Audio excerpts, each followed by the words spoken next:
yesterday, to be honest. I think in any case, it's a disgraceful decision.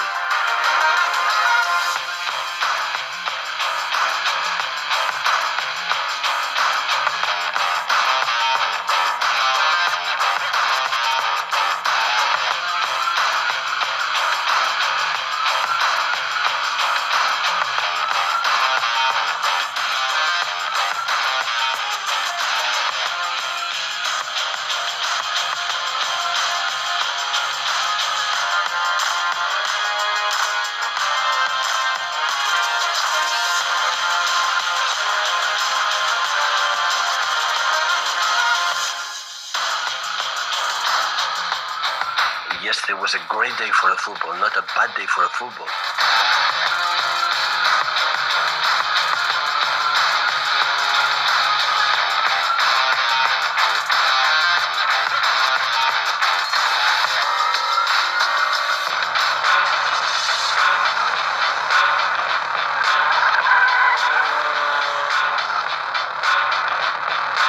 This guy, Senor Tebas, must be so jealous for the Premier League, the English football. He's an incredible legal expert, what I see.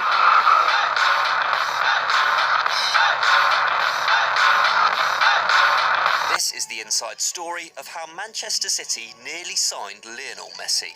On the 1st of September 2008, Sheikh Mansour bin Zayed Al Nahyan bought Manchester City, a club that had finished 9th the previous season, for £210 million. The billionaire businessman and member of the Abu Dhabi royal family has spent a massive £1.6 billion on player acquisition since, starting with Robinho in 2008, right through to the club's most recent signings of Rodri, João Cancelo and Angelino. Despite this vast expenditure, bankrolling 11 domestic trophies, including 4 Premier League titles, one more than Chelsea and Man United in that time, one player has always remained at the top of Sheikh Mansour's shopping list: Lionel Messi.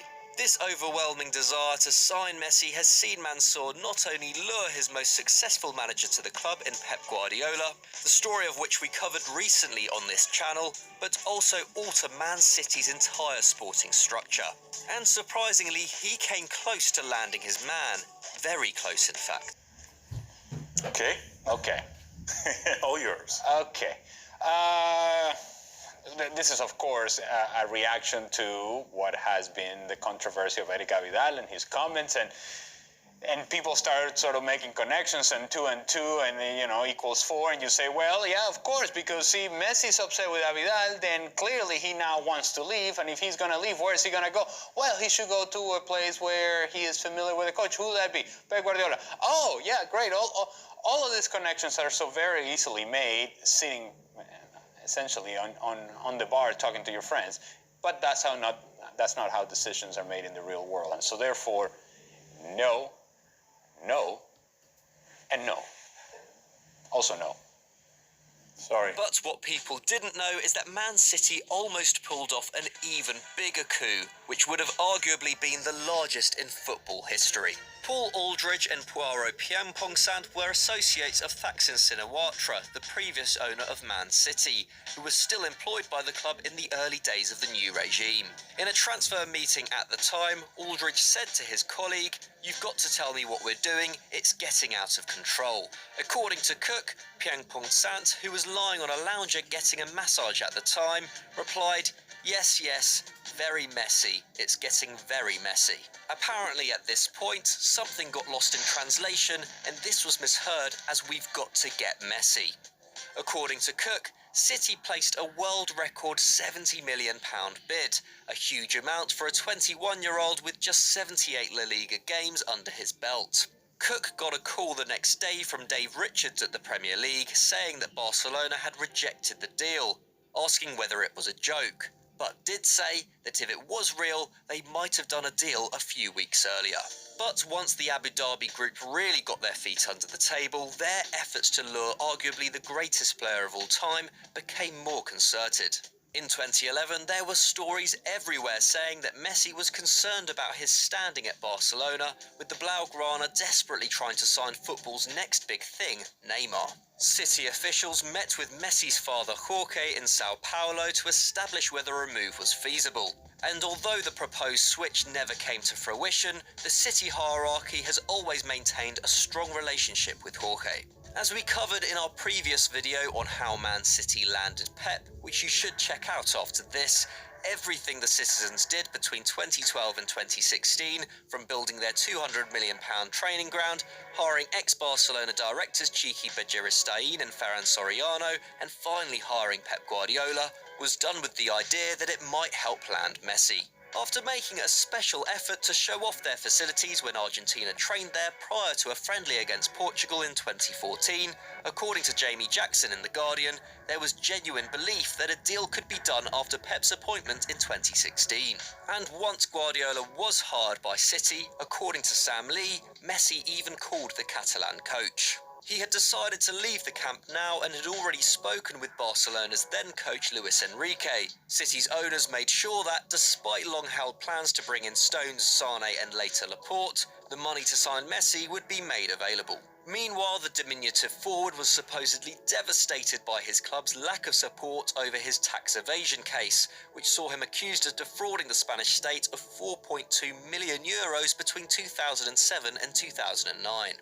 Messi believed, according to Lee, that they hadn't protected him from the state or the media. And the offer was very attractive too.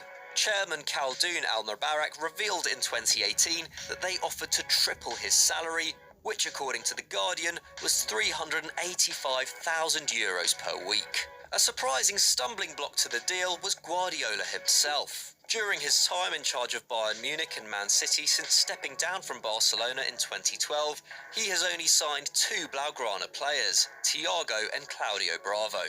The fiercely proud Catalan, who has spent nearly 30 of his 49 years either playing or managing Barcelona, has always said that Messi should retire at the club and, according to Sam Lee, is genuinely conflicted about the thought of signing him. But this turned out to be immaterial, as according to reports, Messi's teammate and close friend Luis Suarez intervened, telling the Argentinian that he wouldn't like living in England and that they had unfinished business in Barcelona. Suarez got his way and Messi never contacted them again.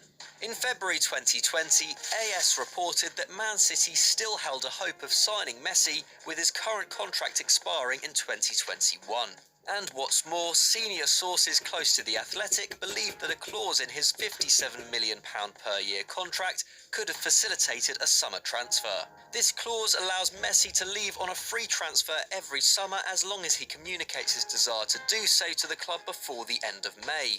As The Athletic wrote at the time, it has been reported that the clause only applies to non-European clubs, but it applies to any club, and City know that. There was rumoured dissatisfaction again on the players' part, this time over the way Eric Abidal claimed that several players had downed tools in order to get Ernesto Valverde fired, and then denied approaching former Barcelona legend Xavi about the vacant managerial position. Messi was also rumoured to be unhappy with the team's decline on the pitch, with no appearances in the Champions League final since 2015. But everyone knows what happened next. On the 14th of February 2020, Man City were found guilty of serious breaches of UEFA's financial fair play regulations. They were fined £25 million and banned from European competition for the next 2 seasons. City claimed they were disappointed but not surprised by the ruling, and immediately set about appealing to the Court of Arbitration for Sport.